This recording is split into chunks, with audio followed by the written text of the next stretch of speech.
እኔና ባሌ ለ4 አመታት በፍቅር ኑረናል። በትዳር ደግሞ ለ4 አመታት። ትዳርና ፍቅር የተለያየ ነው ያልኩኝ አይደለም። እኔና ባሌ ከትዳር በኋላ ጥሩ የፍቅር ህይወት አልነበረንም።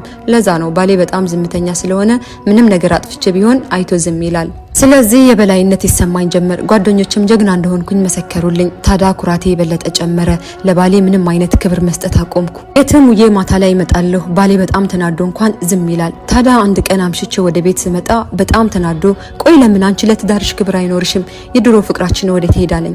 እኔም ንቄ ገፍቼው ልገባ ስል በጥፊ መታኝ። ለመጀመሪያ ጊዜ በጥፊ መታኝ። ለመጀመሪያ ጊዜም በኔ ላይ በር ቆልፎ እሱ ቤት አደረ። ጧት ላይ ቤተሰቦቼ መጥተው ፖሊስ አስመጥተው እሱን እስር ቤት ወሰዱት። ከዛም ከእስር ቤት አስወጥቼ የፍቺ ጥያቄ ያቀረብኩለት።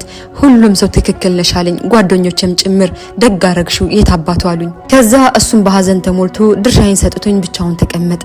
ከ2 አመት በኋላ እሱ ሌላ ሚስት አግብቶ ልጆች ወልዶ ጥሩ የሆነ ህይወትን እየኖረ ይገኛል። የኔ ህይወት ግን ተበላሸ። ትላንትና ትክክል ነሽ ያሉት ሁሉ ዛሬ ላይ ትክክል አይደለሽም አሉኝ። ትላንትና የታባቱ ወንዴት ጠፍቶ ያሉት እነሱ ለራሳቸው ጥሩ የሆነ ህይወትን እየኖሩ ይገኛሉ። እኔ ግን ብቻዬን ቀረሁ። ትላንት ከአንቺ ጋር ነን ያሉት ሁሉ ዛሬ እኔ ጋር የሉም። እና እህቶቼ ሴት ልጅ በተፈጥሯ ጠቢብ ናት። የተበላሸ ትዳርን ማስተካከል ትችላለች። ስለዚህ በትዳራችሁ ባልሽ ሞኝ ቢሆንም እንኳን አንቺ ትዳርሽን ማስተካከል ትችያለሽ። በትዳር መቀለድ ግን ትልቅ አለማወቅ ነው። ከምንም በላይና ከማንም በላይ ለትዳራችሁ ክብር ስጡ። ትዳር ማለት የሴት ልጅ ትልቁ ውበቷ ነው። በትዳራችሁ መካከል ለሚገባ ሰው እሱ ሰው መልካም ሰው አይደለም። ስለዚህ ከእንደነዚህ አይነት ሰዎች ራቁ። ምክራቸውንም አትስሟቸው። እስከመጨረሻ ይህንን ቪዲዮ ምናልባት ለአንድ ሰው ስለሚጠቅም ሼር፣ ሪፖስት፣ ኮፒ ሊንክ እያደረጋችሁ ተደራሽነት እንዲኖረው የየበኩላችሁን ኃላፊነት እንድትወጡ በአክብሮት እጠይቃለሁ። መልካምነት ለራስ ነው።